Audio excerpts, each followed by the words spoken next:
ఖర్జూరాల కన్నా కమ్మాగుంటయంట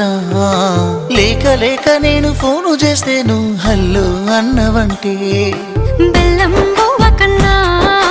తీయగుంటదంట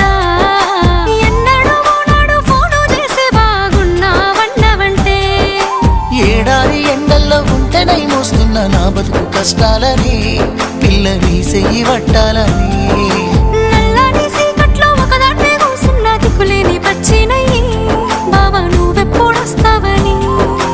ఏలైపోతుందే పిల్ల ఎన్నెలొచ్చింది మన బతుకులా ఏలైపోతుందే పిల్ల ఏలు వట్టంగా వస్తున్నాగా ఇన్నాళ్ళ ఎడబాటు ఎడవాసిపోతుందిలే ఈ సీనయ్య గుంటున్నదే సినదారా నీ కోసము